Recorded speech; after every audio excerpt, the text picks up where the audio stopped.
Bismillahirrahmanirrahim. Alhamdulillahi Rabbil Alamin. Wassalatu wassalamu ala Rasulillah wa ala alihi wa sahbihi ajma'in, amma ba. Assalamualaikum warahmatullahi wabarakatuh. May tanong dito, sabi niya, Assalamualaikum Sheikh, pwede po ba gumamit ang babae ng gamot para maiwasan mabuntis o para hindi dumami ang anak, kumbaga po family planning, at ang iba po dahil natatakot sila sa kahirapan, o parang ganun yan. Waalaikumsalam warahmatullahi wabarakatuh. Ang family planning sa Islam ay nakadepende ito. Kung ang family planning ay ayaw nyong magkaanak ng marami, siyempre hindi ito sang-ayon. Hindi sang-ayon dito ang batas ng Islam. Kasi ang Propeta sallallahu alaihi wasallam, ang gusto niya sa mag-asawa ay magpadami ng anak hanggat maaari. Kasi gusto ng Propeta sallallahu alaihi wasallam, marami siyang umma, lalo na po sa kabilang buhay. Kasi pagyayabang tayo ng Propeta sallallahu alaihi wasallam.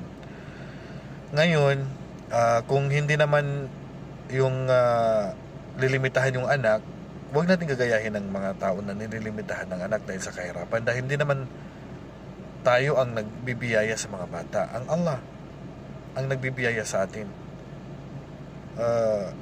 Nahnu narzuqukum wa iyyahum, sabi ng Allah subhanahu wa ta'ala. Kami ang nagbibigyan ng biyaya sa inyo at sa kanila. Kaya huwag tayong matakot sa kahirapan. Ang biyaya natin ay nasa anak din po. So ngayon, kung ang family planning ay hindi naman as in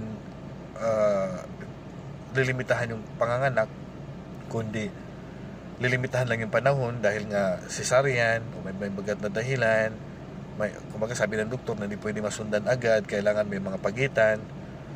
So, kung may mga ganyan, pansamantala lang, halimbawa 1 taon, 2 taon, magpa-family planning, gagamit ng pills o gamot na pipigil para mabuntis yung babae o yung lalaki, o kaya ay mag-withdraw, gagamit ng condom. So dito, kung temporary lang naman at may mabigat na dahilan, dahil halimbawa, may trabaho pa, kaya sinabi ng doktor na bawal mo na mabuntis, ilang taon mo lang ngayon, o may isa pang sa mga mabibigat na dahilan, so walang problema na mag-family planning.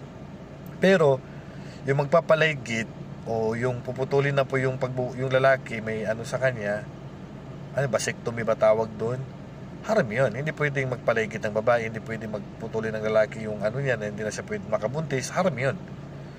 Ang pinahintulutan lang sa Islam, yung mga temporary at may mga kapinsalaan na pwedeng mangyari sa babae kung mabubuntis agad-agad. Pero yung family planning na ayaw nyo na magkaanak, isa lang yung gusto nyong anak, yan ay salungat po sa buhay ng mag-asawa. Hindi po yan ang aral ng Islam. Yung lilimitahan nyo, dapat damihan po yung anak. Kasi ang anak natin ay ang pinakamalaki, isa sa malalaking biyaya ng Allah subhanahu wa ta'ala sa atin, lalo na pag mananampalataya yan, at kabilang sila sa mga gawain natin na hindi mapuputol ang kabutihan pagdating sa kabilang salibingan kapag sila ay naturuan ng magandang aral sa Islam, at makakatulong din sila na mamamagitan sa atin sa kabilang buhay. So huwag natin limitahan natin pagyayabang pa ito sa atin ng Propeta Muhammad sallallahu alaihi wasallam. Kaya payo natin, kung wala namang mabigat na dahilan, bakit pa tayo mag-family planning? Damihan po natin ng anak hanggat pwede pa kayo magkaanak, kasi hindi sa lahat ng panahon magkakaanak pa yung babae, at hindi sa lahat ng panahon ay may kakayahan pa yung lalaki na gumawa niyan sa pahintulot ng Allah. Allahu a'lam, sallallahu ala nabiyina Muhammadin wa ala alihi wa sahbihi ajma'in. Assalamualaikum warahmatullahi wabarakatuh.